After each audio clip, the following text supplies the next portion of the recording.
प्रभु की पीठ बन रही है, 15 एकड़ बन रही है और वहां पर 300 गज का प्लॉट भीड़ की तरफ से मैं माता के इसी चरणों में अर्पित करता हूं। इसमें भगवान का कार्यक्रम होगा। आप सब लोग आकर इसका शुभारंभ आप लोग निश्चित कर लीजिए, कब करना है वो कार्यक्रम। राजमाता महारानी अहिल्याबाई होलकर की 299वीं जयंती के उपलक्ष्य में राष्ट्रीय समाज पक्ष की ओर से दिल्ली में जयंती मना रही है।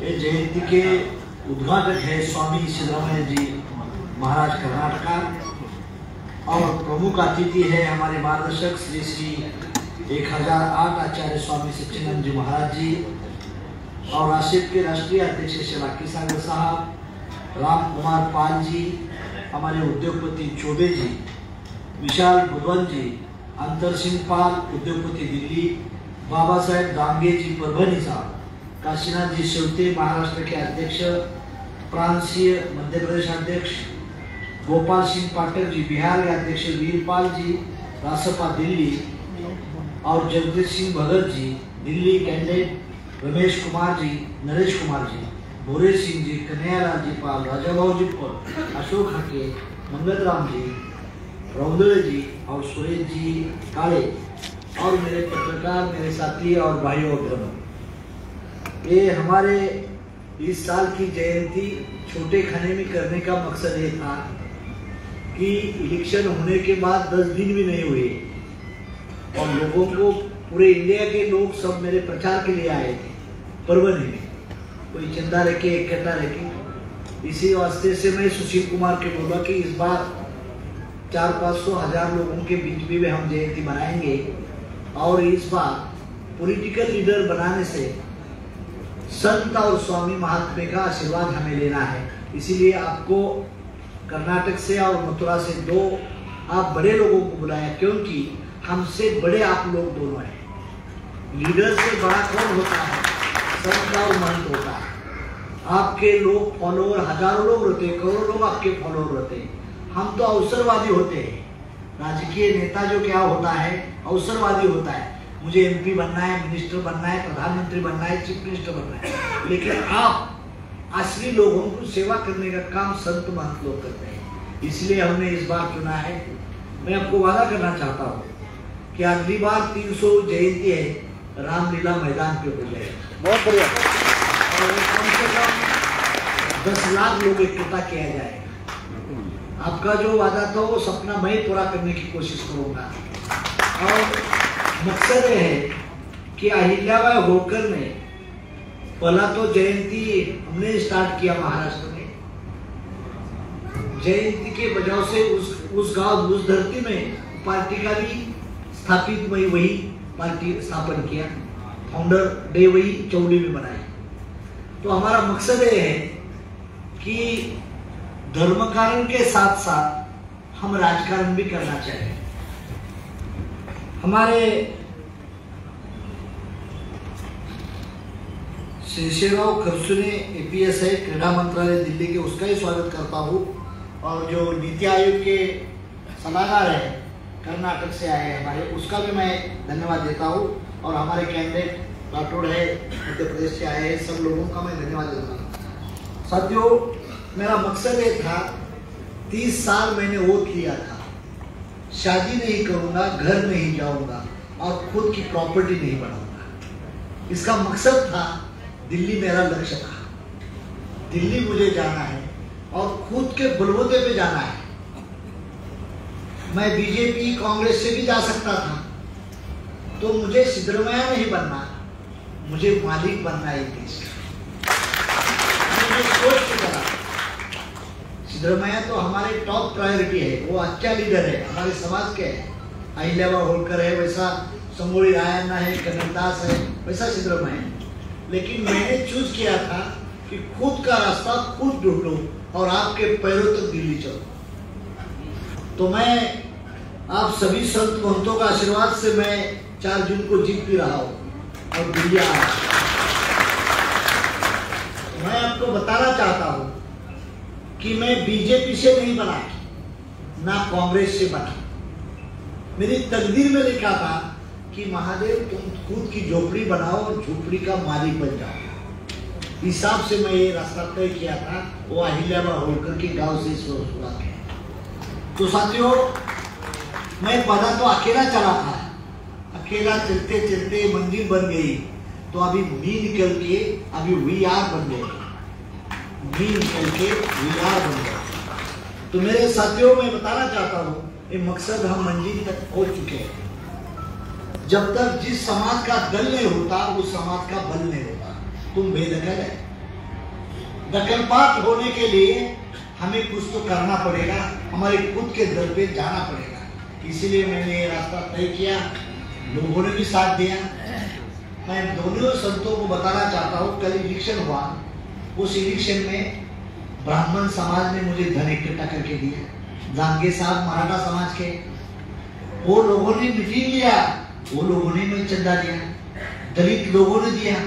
ओबीसी के बुद्धवंत है पीछे बैठे हुए आ गए, ओबीसी के लोगों ने खुद का पैसा लगा के मुझे जिताने की कोशिश की। मैं आ रहा हूँ, एक MP बनने के लिए आपको इतनी मेहनत करने के लिए ताकत करनी पड़ेगी। हमारी बहन खड़ी थी इंदौर से, आपको जिताने के लिए जाना है तो ये वैसा उसका फंड रेज करना पड़ेगा।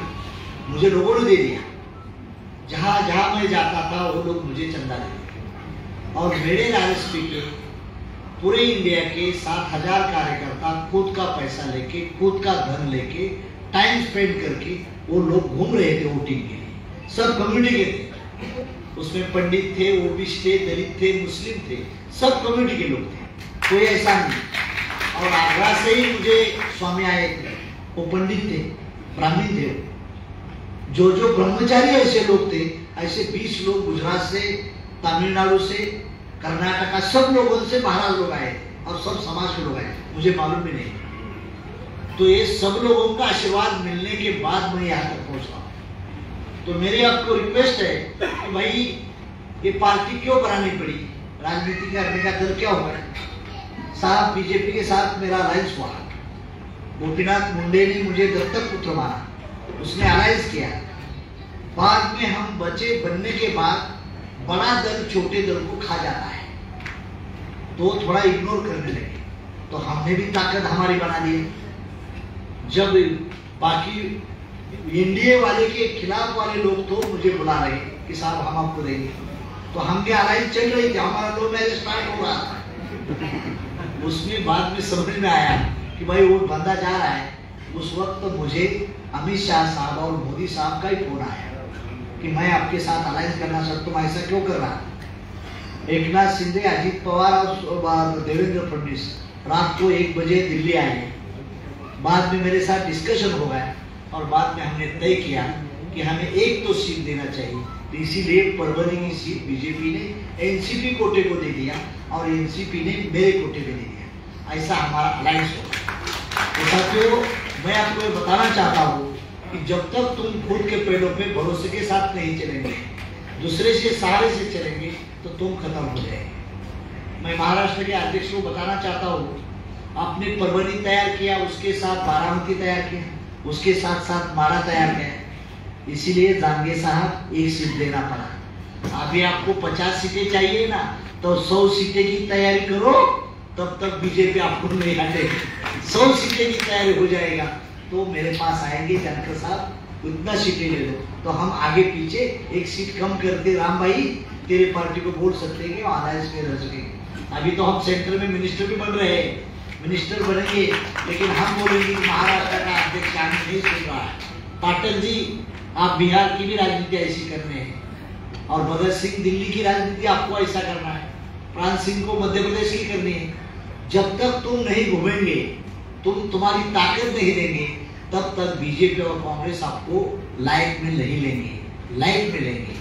तो आपको उसको ताकत दिखाने के बाद आपको अलायंस की बात करनी। तो मेरे साथियों को मेरी रिक्वेस्ट है कि दिल्ली में अहिल्याबाई होलकर की जयंती बड़ी करनी है, तो प्रधानमंत्री मोदी को ही हम बुलाएंगे।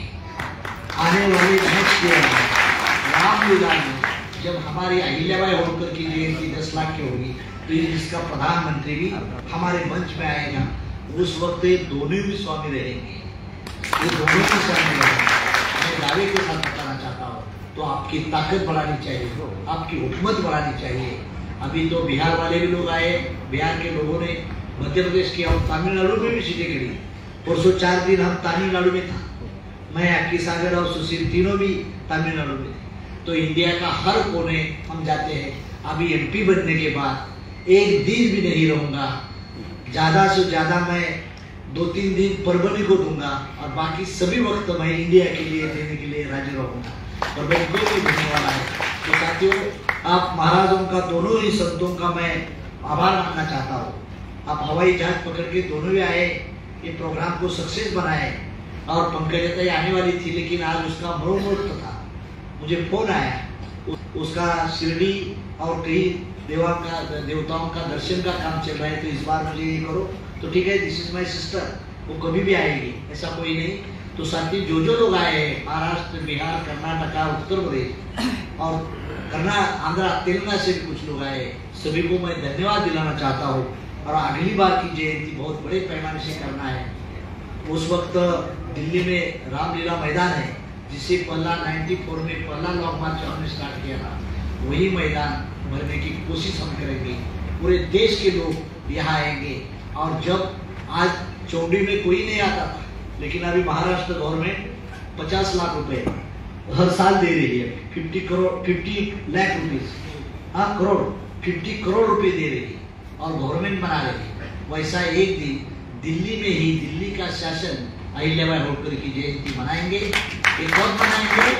आपकी ताकत बढ़ने के बाद बनाएंगे। नहीं तो हम पाल वेलफेयर बनाते हैं और हम पॉलिटिक राजनीति नहीं करते बहन जी, तो कुछ नहीं होगा। अंतरपाल जी, तो हमें राजनीतिक ताकत भी यहाँ बढ़ानी है। आपकी दिल्ली में राजनीति पाल महासभा तो 100 है, लेकिन 100 लोग भी इकट्ठा नहीं आते, तो की बात है। तो आप लोगों को मेरी रिक्वेस्ट है कि ये राजनीति के हिसाब से आपको प्रेरित होना चाहिए। आज सिद्धरमैया का नाम लिया जाता है, क्यों लिया जाता है? वो डंके के चोट पे चीफ मिनिस्टर बना है, डंके के चोट।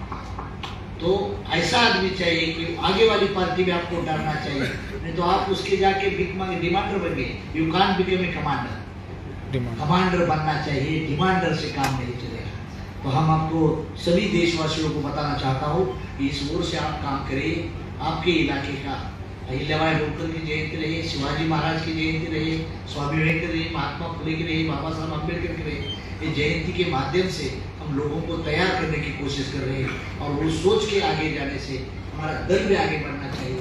तब तक हमारे देवेगौड़ा प्रधानमंत्री बने थे, कितने एमपी थे, ये भी सोच के हमें चलना चाहिए। तो एक वक्त ऐसा भी आएगा कि छोटे पार्टी को भी दिल्ली में बहुत वैल्यू बढ़ जाएगी, तब तक हमें प्रवेश चंचू प्रवेश मिल जाएगा। तो इसीलिए हमारा मकसद बढ़ाना चाहिए, हमारी ताकत हमें बढ़ाना चाहिए।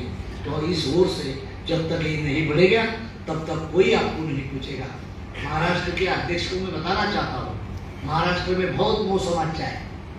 आप और काम अच्छा बढ़ेगा तो महाराष्ट्र में 2-4 कैबिनेट मिनिस्टर बन सकते हैं, रत्नाकर गुट्टे भी बन सकता है और तुम भी बन सकता है। लेकिन आपकी ताकत बढ़ानी चाहिए। क्यों? महाराष्ट्र में 10-12 भी मेरे तेरे आएंगे तो अजीत दादा रहे, एकनाथ शिंदे, देवेंद्र फडणवीस रहे, रात को 12 बजे मुझे फोन करेंगे कि क्या करना है। कहेंगे मेरे 2-3 आदमी को मिनिस्टर कैबिनेट करो, किसी को तो स्टेट मिनिस्टर करो, कारपोरेशन का करो। ऐसा कर सकते हैं। गौरी जी आप भी सोचिए, आपको भी अच्छे दिन आने वाले हैं, गौरी चौधरी जी। तो ये सोच के चलेंगे तो आगे महाराष्ट्र में दिन अच्छा हो जाएगा। ये इसी के साथ साथ आप सभी लोग आए भारत के कोने कोने से, उसका शुक्रगुजार मैं अदा करता हूँ। और आज की जयंती अहिल्याबाई की वो जयंती के मनाने के लिए आप लोगों ने सहयोग किया, तन मन धैर्य जो दे दिया, उसका सभी का मैं अभिनंदन करता हूँ और आभार मानता हूँ। और इसी के साथ साथ आपकी विदा लेता हूँ। जय हिंद, जय भारत।